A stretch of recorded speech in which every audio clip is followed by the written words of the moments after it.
So in the midst of everything else, things have also been heating up in the world, by which I don't mean global warming, although President Obama's unilateral ratification of the Climate Control Treaty by executive order perhaps has something to do with the topic this afternoon. We're all watching the Middle East and the rising threat of terrorism, to be sure, but some very interesting things have been happening in Europe, going back several years now. You will recall the Eurozone debacle and the chaos in Greece. Europe's migrant crisis continues to spin out of control. Established political parties are on the decline across the continent while protest parties rise. And then, of course, there is Brexit. In June, the United Kingdom voted by referendum to leave the European Union. Who would have thunk? The European project seems to be perhaps unraveling. Todd Huizinga is a senior fellow at the Paul B. Henry Institute for Study of Christianity and Politics at Calvin College in Grand Rapids, Michigan. He received a BA in music and German from Calvin College and an MA in German language and literature from the University of Wisconsin-Madison.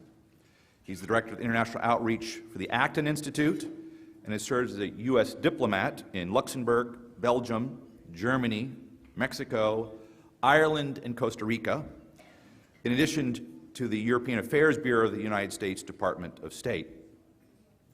In 2013, he co-founded the Transatlantic Christian Council, a nonprofit corporation that promotes limited government, the free market, individual liberty, and civic virtue on both sides of the Atlantic. He is the author of The New Totalitarian Temptation, Global Governance and the Crisis of Democracy in Europe, and he speaks to us this afternoon on sovereignty and politics. Todd.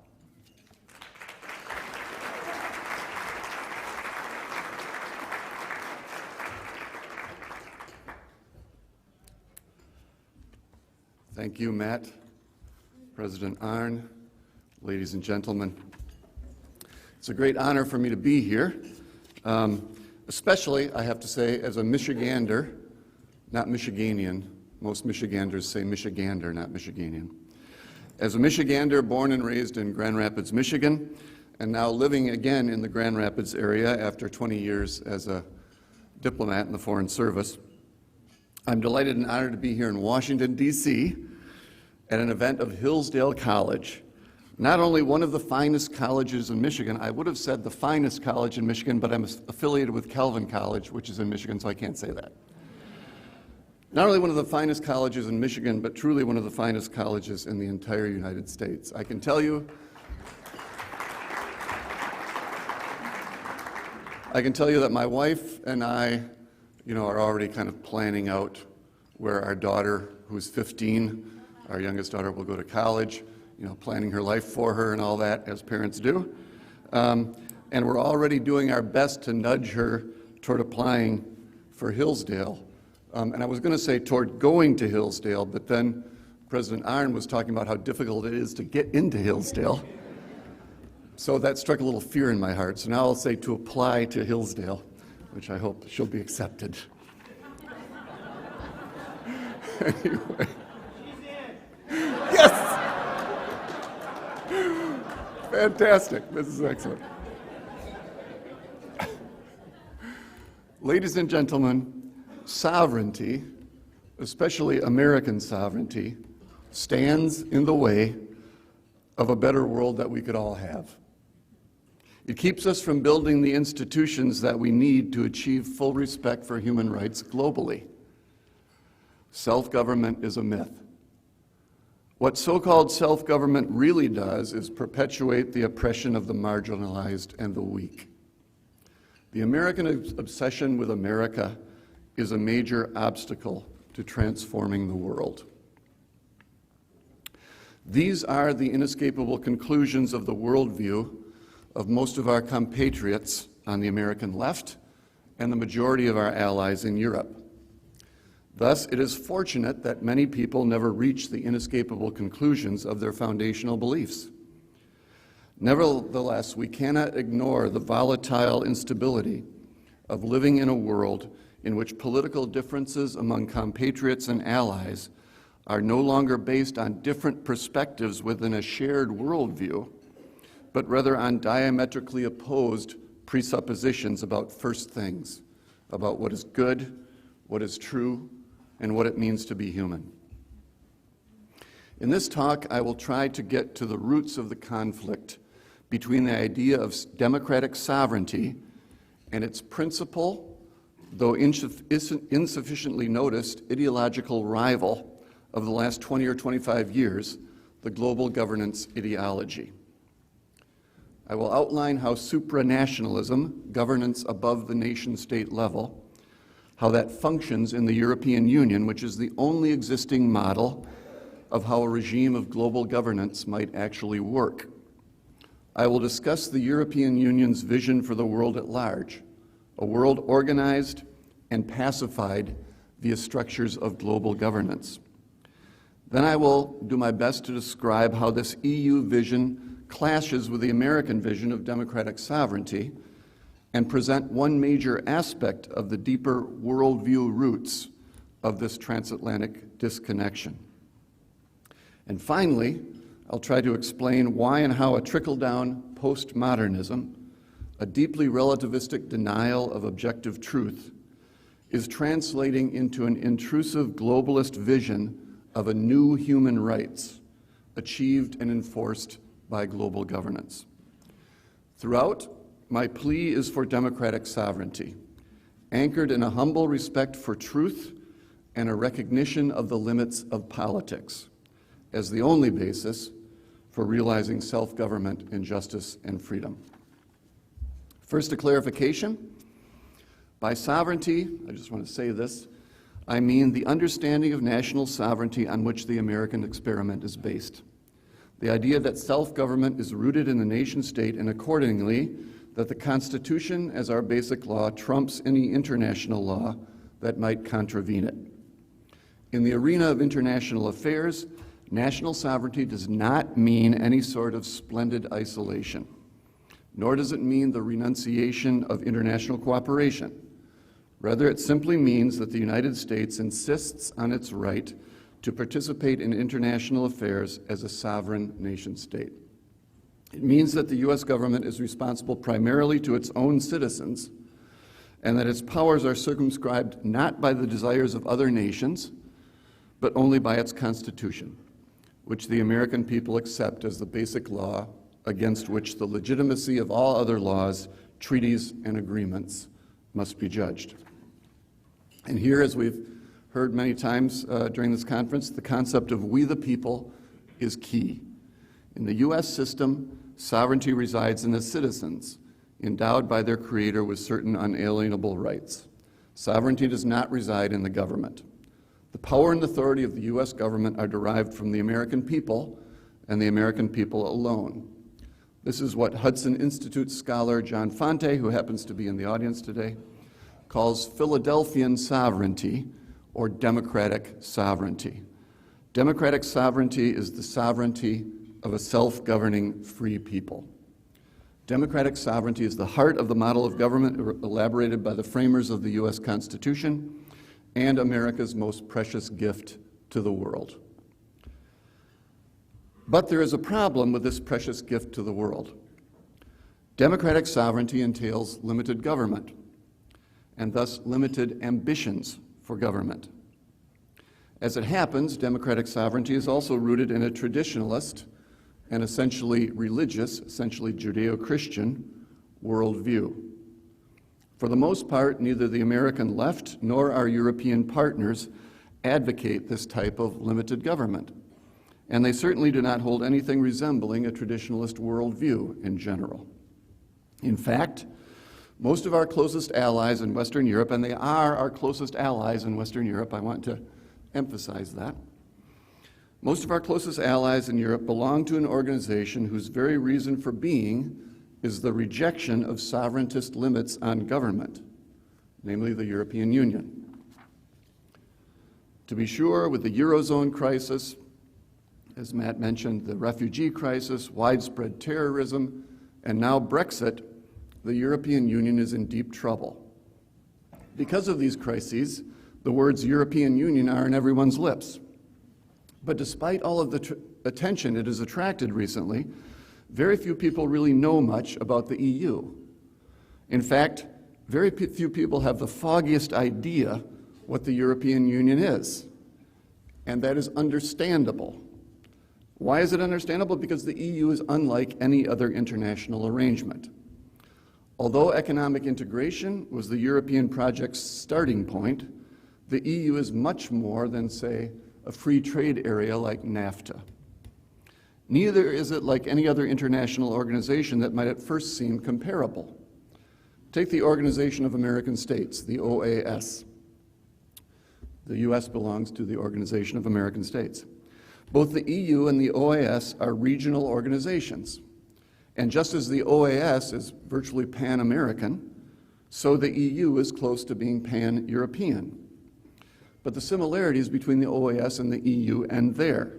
The 28 EU member states, hopefully soon to be the 27 EU member states after Britain actually leaves, the 28 EU member states, with their constant policy coordination and their powerful common institutions in Brussels, are much more closely integrated than the member states of the OAS or those of any other international organization. Yet, on the other hand, the EU is nothing like a United States of Europe. It's more than an international organization, but it's less than a nation state. And the EU's member states continue to exist as independent nations. The EU is a fascinating both-and or neither-nor organization. So what is the EU? Well, there would be many answers to that question. My answer to that question is that when all is said and done, what it comes down to is that the EU is a supranationalist project. The EU member states, in the interest of realizing an unprecedented degree of peace, stability, and prosperity, are pooling and thus relinquishing significant elements of their national sovereignty. They are ceding large aspects of their governing and lawmaking powers to the supranational EU institutions that are distinct from the EU member states and that function independently above the national level. The essence of the European project, the EU's hope, the EU's heart and soul, is precisely this supranationalism. The process of European integration arose out of the ashes of World War II and the determination of Europeans and their leaders that war should never arise again from European soil, that violent conflicts among European nation-states should never happen again. This was a noble vision. It was an understandable vision, given the devastation wrought by World War II and before that by World War I. And despite all of its problems, it remains a powerful vision today. Despite Brexit, it remains a powerful vision today. The vision of a harmonious and peaceful Europe, united in the European Union, with Finns and Cypriots and Irish and Dutch and everyone else, all working together for a better world. But the European Union is not just about Europe. The EU's supranationalism is all about global governance, putting the EU's form of supranational governance into practice on a global scale in order to realize world peace by overcoming the inordinate sovereignty of nations, which the EU believes to be the primary root of war among nations. And here the EU, with all its troubles, does have credibility. After all, it is the only functioning model of how such global governance might actually work. So what is global governance? Here's how I would define it, leaning again on John Fonte's seminal work on this topic. Global governance is the attempt to introduce a global rule of law in the interest of achieving an unprecedented degree of worldwide peace, stability, and prosperity, not via a one-world government, but rather by the development of an ever more comprehensive network of international organizations that administer an ever greater body of international law to which nation states are subject, and which binds them not only in their foreign policy, but also in substantial areas of their domestic policy. The key to global governance is the development of a global rule of law, whereby no one knows exactly what this global rule of law will look like in the end, And no one actually even knows, I don't think, if an end is ever meant to be achieved. The EU is also kind of an eternal process. So whatever this end state might be that the EU's advocates of a global rule of law have in mind, there's obviously a clash of visions between the EU's notion of an entire world organized by the structures of global governance and the American idea of democratic sovereignty, of self-government based in the nation state. Even though the Western and Central European countries remain among our closest allies, this puts the EU and the US on a collision course, in principle, if not always, thank God, in practice. And it cannot be otherwise. As the world's most powerful nation state, and one that traditionally jealously guards its national sovereignty, the United States, by its very existence, stands in the way of the EU vision of a world that has evolved beyond the nation state. What is at the root of all this? Well, there are many factors that have led to this difference between the US and the EU, and not just the post-war desire that I mentioned to do away with conflicts among European nations. A central factor that has led to this difference, I believe, is the religious difference between the US and the EU. Despite what's been happening recently, the US is the most Judeo-Christian of the modern developed societies of the world. The EU, by contrast, is largely secular. The US system of government is based on a very sober, very Judeo-Christian view of human nature, and thus of government. This is the whole reason for the separation of powers and the checks and balances foreseen in the US Constitution. It is striking, for example, how deeply indebted the Federalist Papers are to Christianity, regardless of whether the authors themselves were believing Christians or not. Hamilton, Madison, and Jay accepted that human beings, while capable of great good, were also flawed, sinful, as Christians would put it. Therefore, the powers of government had to be limited and divided into multiple branches so that the flawed human beings who hold governmental power could not impose a tyranny on everyone else. And I would argue that these views on human nature that inform the Federalist Papers and the US Constitution are still the prevailing instinctive views of most Americans today, regardless of whether most Americans today are believing Christians or Jews or not. Culturally, America, especially compared to Europe, is more Judeo-Christian than not. The EU's supranationalism, on the other hand, flows out of a basically secular, social democratic view of human nature, out of the idea that social justice can be achieved through government action and government planning. And this is not just a can be achieved, it is also a must be achieved. For most people in post-Christian Europe, and certainly for the governing elites, this world is all there is. Thus, justice must be determined by human beings and pursued via politics and government. But of course, things are fluid. The US-EU clash of visions might be moving toward resolution and not in favor of democratic sovereignty. If one judges by the crises buffeting the European Union, global governance may appear to be on the wane. But Brexit or no Brexit, the animating worldview of global governance is not on the wane. It is gaining ground in the United States as well. In fact, the worldview behind global governance may be close to winning the day throughout the West. The specter of an inchoate, trickle-down form of postmodernism is haunting the West. It has become, for many of us, the implicit basis upon which we think.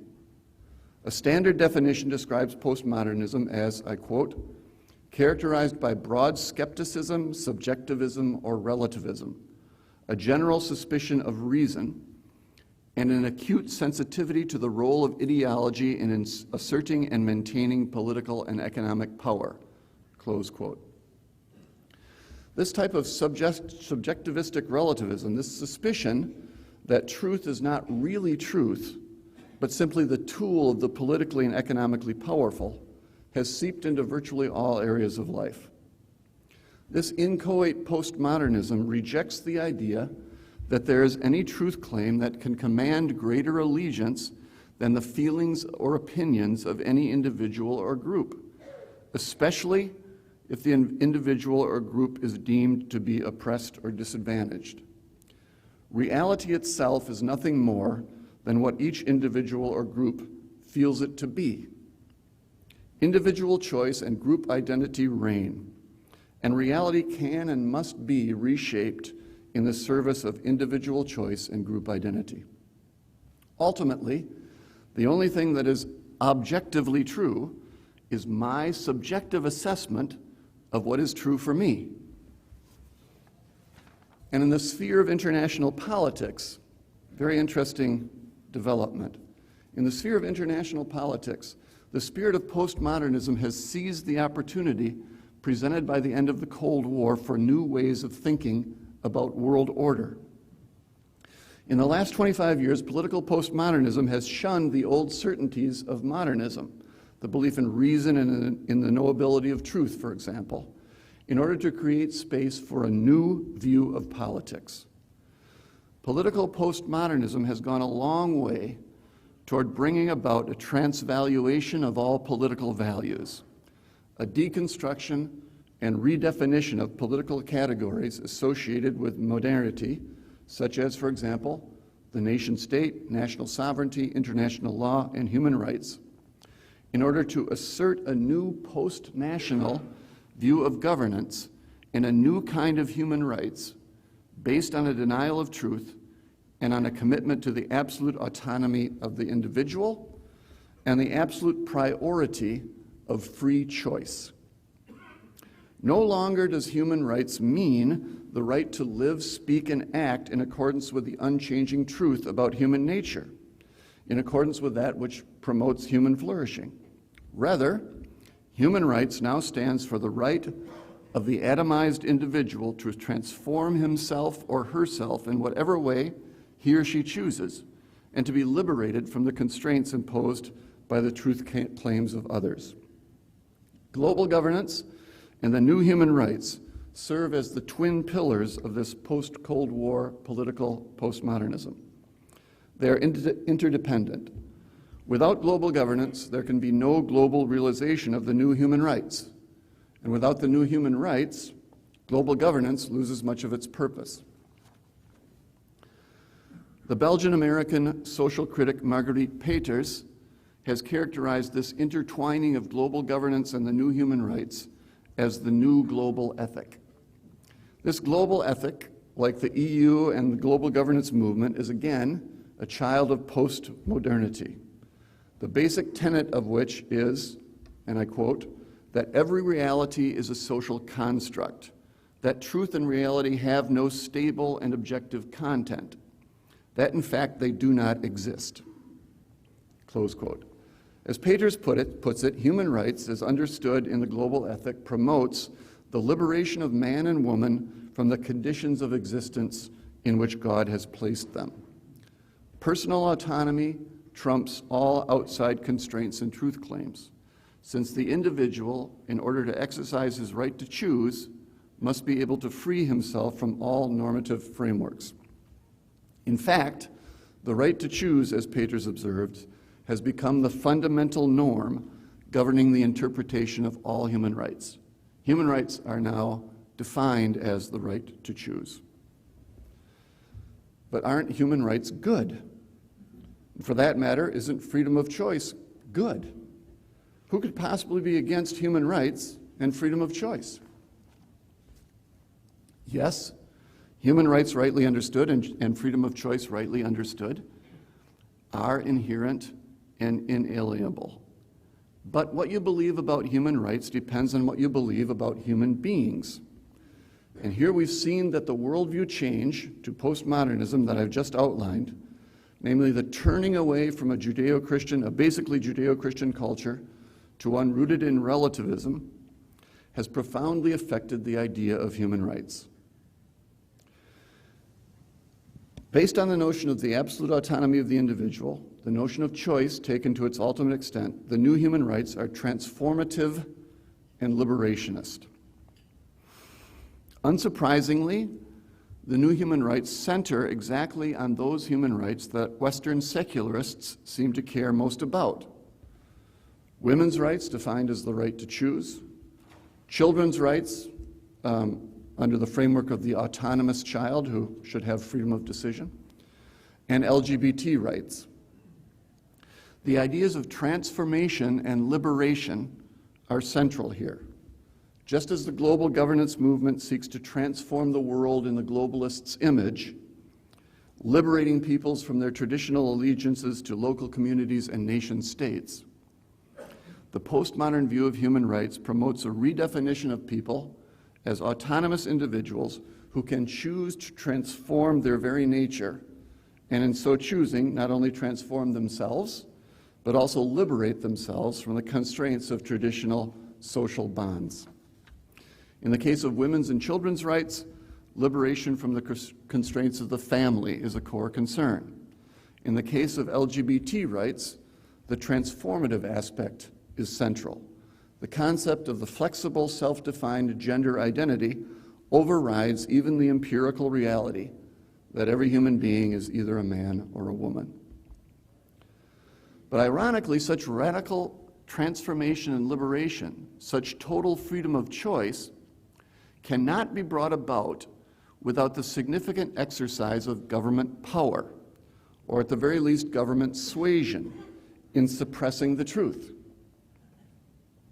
Now again, all human beings, women, children, LGBT people, everyone, shares inherent and inalienable human rights. In that sense, human rights are indeed universal.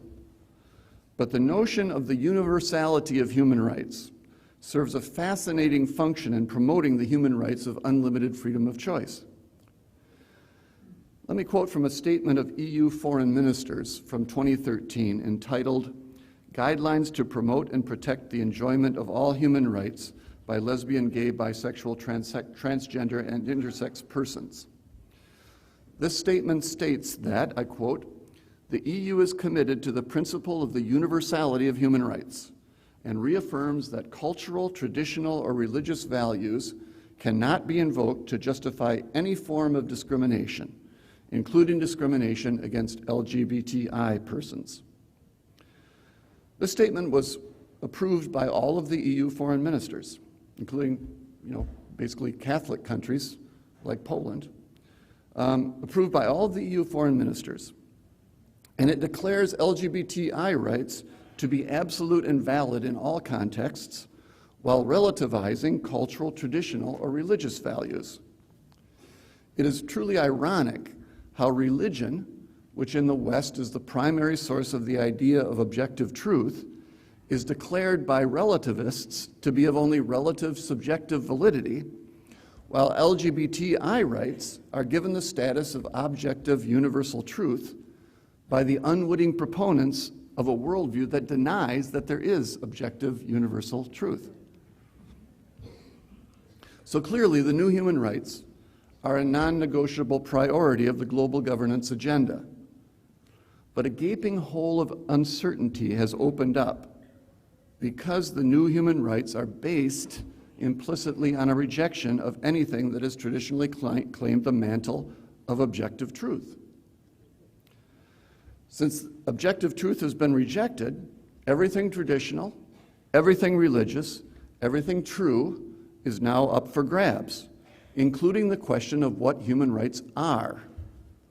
This uncertainty, this question of what human rights are, demands resolution. Thus, it becomes inevitable that human rights themselves will be redetermined, and that not by the individuals who are supposedly being liberated to transform themselves as they choose, but rather by none other than those who hold political power. In a world without the authority of objective truth, only those who hold political power have authority that can be enforced. In principle, no relativist is far from Mao Zedong's famous dictum that political power grows out of the barrel of a gun. Thus, the so-called unlimited right to choose of the individual becomes the unlimited right of the government to decide what may or may not be chosen. So government, as guarantor of universal human rights, expands as if by sleight of hand to government as master. And with a global reach of communications, travel, commerce, and ideas, government as master expands geographically also. Just as government power to determine what human rights is in principle unlimited, so also it becomes impossible to limit the power of government to a certain geographical area or people. Global governance becomes the only rational option, and national sovereignty becomes, I'm speaking again in principle here, in principle, national sovereignty becomes an impermissible limit on the elite's power to decide for everyone what is just and true.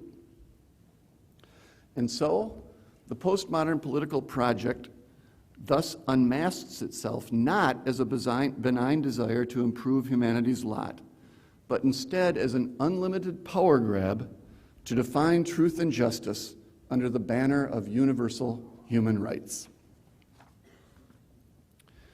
What the European Union says about the post-2015 development agenda and its sustainable development goals, probably the UN's most highly touted global governance project currently, what the EU says about this project illustrates the intrusiveness and the overwhelming scale of the postmodern political project of global governance. Let me quote from a statement of the EU Council of Ministers that is particularly revealing of how the EU, in its heart of hearts, aims to achieve a utopian level of human rights via ill-defined yet all-encompassing structures of global governance.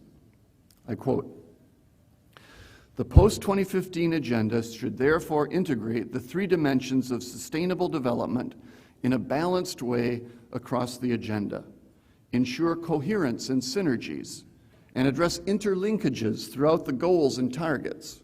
It is also crucial to ensure that the agenda encompasses all human rights and that it respects, supports, and builds on existing multilateral agreements, conventions, commitments, and processes. The agenda should leave no one behind. In particular, it must address without any discrimination the elderly and It must address without discrimination the needs of the most disadvantaged and vulnerable, including children, the elderly and persons with disabilities, as well as of marginalized groups and indigenous peoples, and it must respond to the aspirations of young people.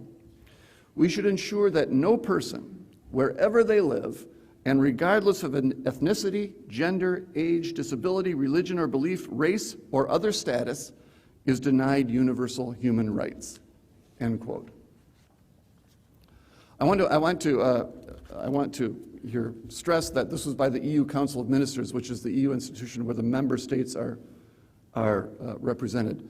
Thus, it was a statement of people who belong to elected governments, that institution of the EU, not the European Commission, not the separated bureaucrats. These are people who belong to elected governments, but acting supranationally.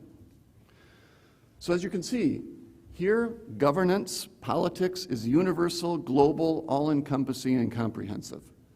There are no constraints, no limits, neither geographical nor aspirational. There are no checks and balances to stand in the way of the good that can be accomplished by the global elite. The language here is almost messianic, ascribing a quasi-salvific power to politics and governance.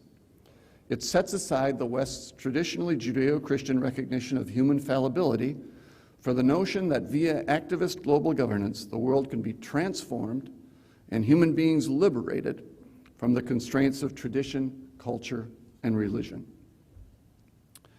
And the United States is far from immune from this.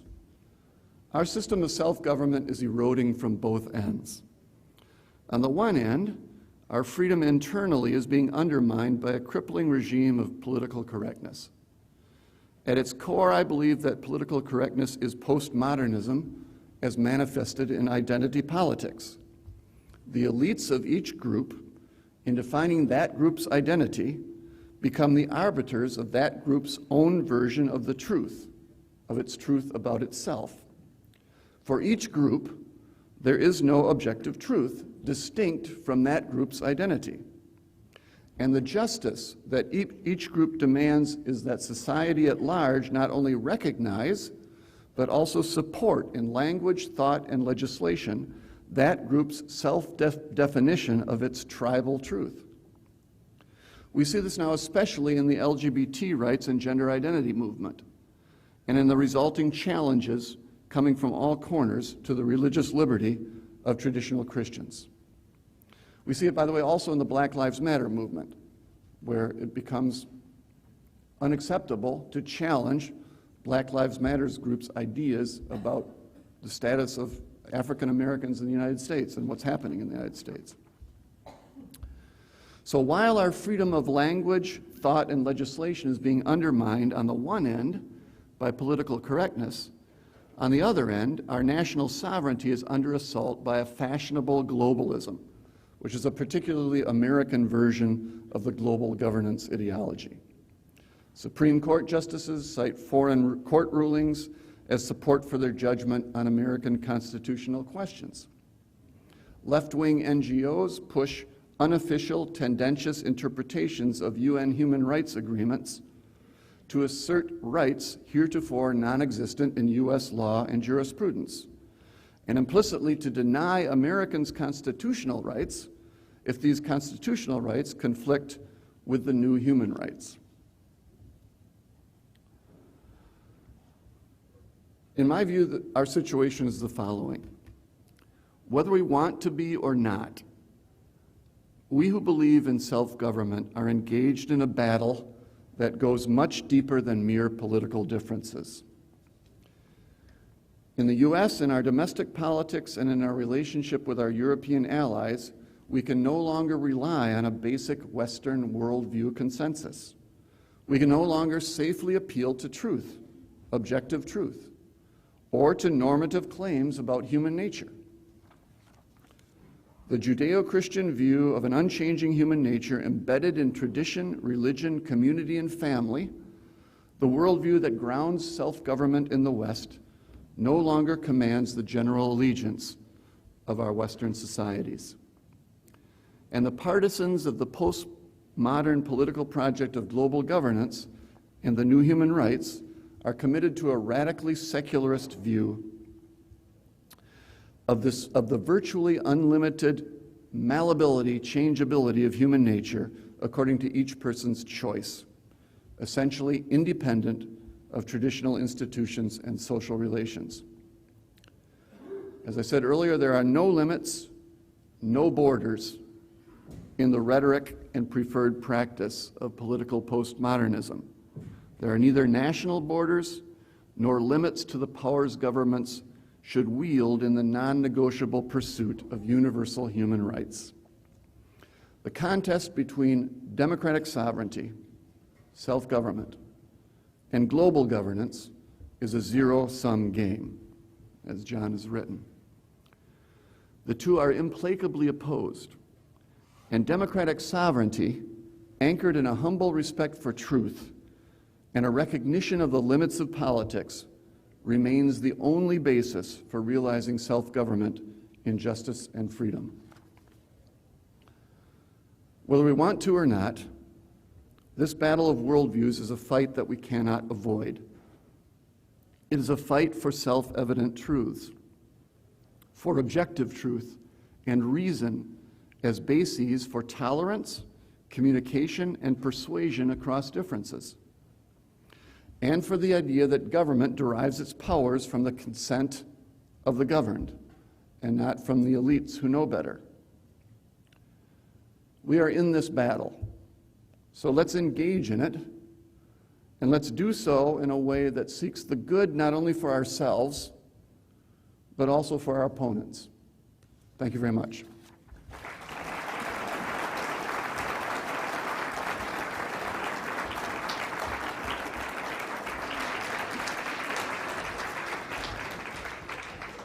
We have time for some questions, and we have microphones here. If you would raise your hand. Hi.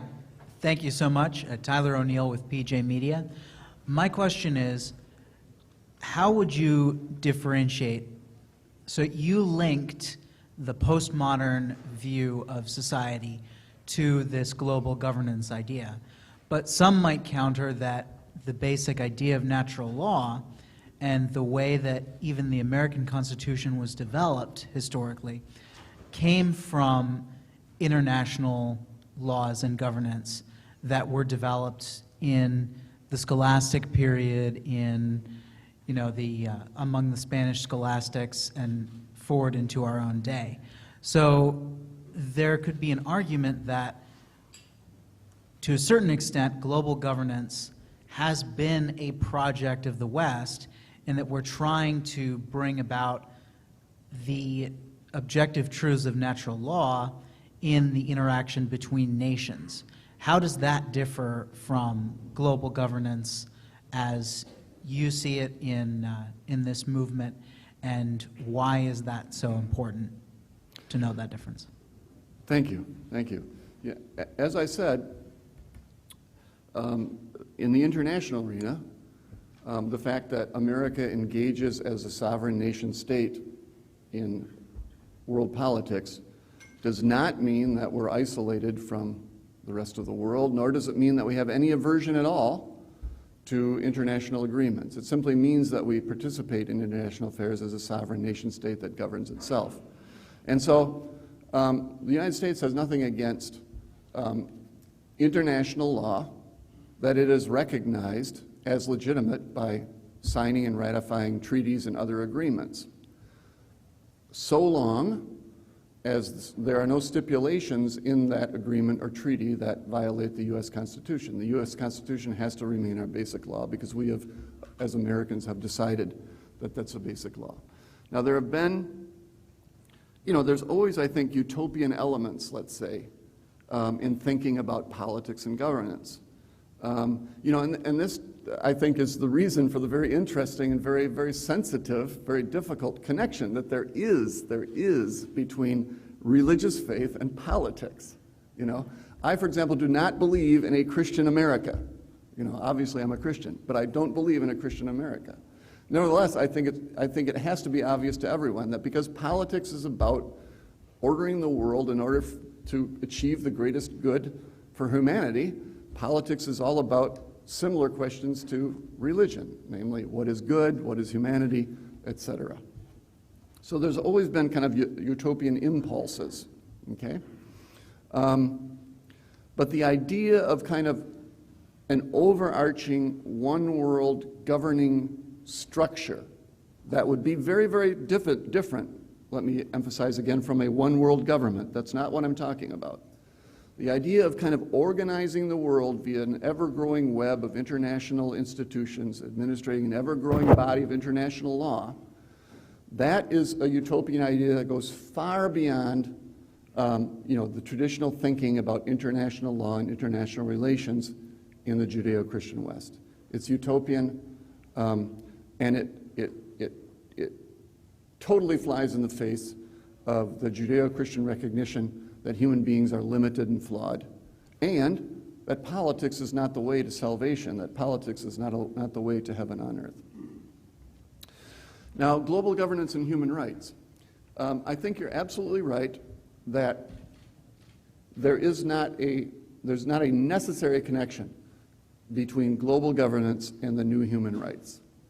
I do believe, however, that it makes a lot of sense that this connection has in fact developed because of the similarities between the post-modernity of global governance and the post-modernity of human rights. Global governance flies in the face of obvious truths about human nature in the world in attempting to kind of liberate people from where they come from their language, their cultures, their traditions, and to organize them in some unified way on a global level. In the same way, from kind of the opposite end, the global governance end is a very interesting kind of collective post-modernity, whereas the new human rights are usually a kind of individualistic post-modernity where, each individual's choice, freedom of choice, liberates them to transform themselves from a man to a woman, or from a mother to a non-mother, or from a child to an adult who suddenly at 10 years old can decide for himself and doesn't need his parents to tell him what to do or what to think. So I guess here that the connection is the postmodern denial of obvious truths about human beings in the world. The connection is also that it's basically arisen in politics, both of these things, since the end of the Cold War. The end of the Cold War really opened up space for the postmodern thinking to come in and think about new ways to order the world. So it's also similar from that. And I would say that the two main things that connect it are the ideas of transformation and liberation. The idea that governance structures can transform the world and liberate peoples from their communities, their traditions, their religions that might be oppressive, and the idea that the new human rights can liberate individuals from the communities and the truths and the traditions that tell them that human nature is a certain way and you don't have unlimited freedom of choice. Todd, this is really amazing. Thank you for teasing out what you're seeing and what you've understood. This is really amazing.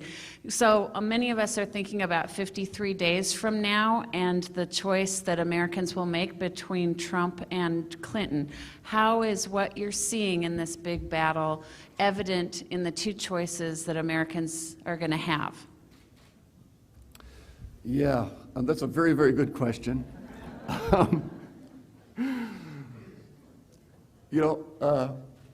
I guess like everybody else, or at least like everybody else says, I see a lot of problems with Donald Trump. Donald Trump is a very unusual person.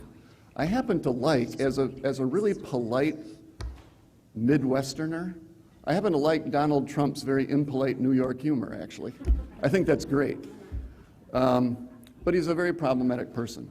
But to me, it just seems that I'm standing on what Jonah Goldberg says was the only thing that he can support in terms of a Donald Trump supporter. It's like I'm all in against Hillary Clinton, and therefore I'm going to vote for Donald Trump, because voting for Gary Johnson, there's no reason to do it. And yes, and so that was maybe I got a little too political there, which as a diplomat I'm not used to doing, I have to tell you. I used to be in meetings with people from other countries, and they would be telling me their political opinions, and I would be kind of withholding mine, and I'd be shaking my head on the way to the subway or whatever, thinking, oh man, I'm so tired of listening to this and not saying anything. Anyway, so now I got to have my say.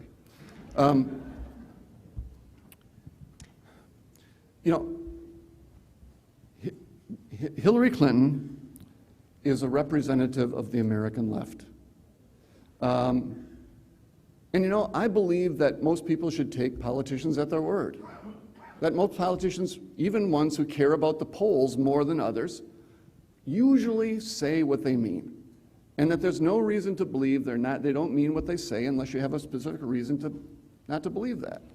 And so I don't think that Hillary Clinton, for example, moved to the left just because she's adjusting to the left-wing changes in the Democratic Party. I believe that my impression is that she truly believes, that LGBT rights trump religious freedom, that, as she said, religious convictions about abortion that many Americans have are just going to have to be changed. I mean, it's amazing that a presidential candidate said that without shame. That she believes all these things. She believes in the transformative power of politics, and she believes that truth can be twisted in order to achieve what people want, especially if they're marginalized or oppressed. Thus, she is a member of a Democratic Party that really believes in this incipient postmodernism. And let me just say that I'm not saying that Hillary Clinton would say, I am a postmodernist. I said trickle-down postmodernism, inchoate postmodernism. It's unreflected.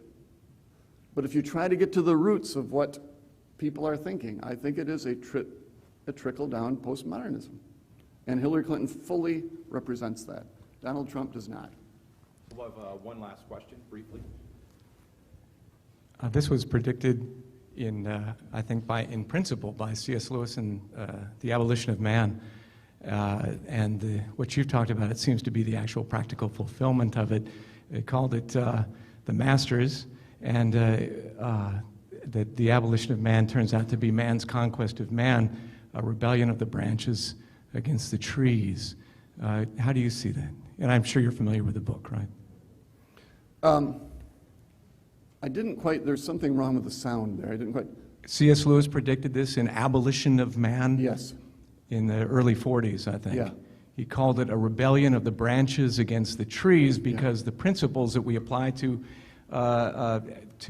commend our allegiance, our behavior to an objective standard is the only way that you can justify changing a whole set of morals or first principles. Yeah. So called it a rebellion of the branches against the trees. Just interested in your comments, and if you do feel this is the fulfillment of the principles that he had predicted, the way the world was heading, what you've talked about today seems that we're there. Yes.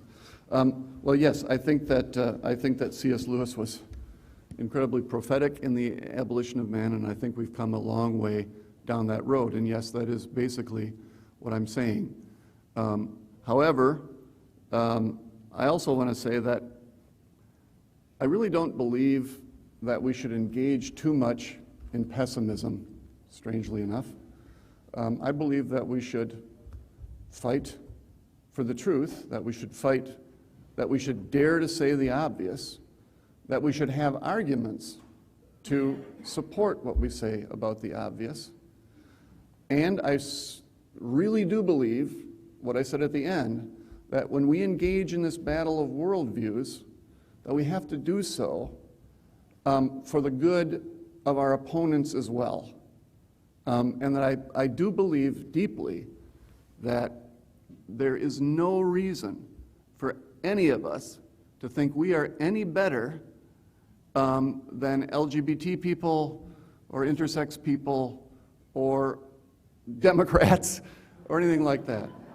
You know, I believe in sharp and pointed political debate, but I believe that the only way that we are going to make progress to saving democratic sovereignty and saving real human rights and reasserting them is if we do so in a way that is consistently charitable toward everyone, including those who oppose us. Thank you. Thank you.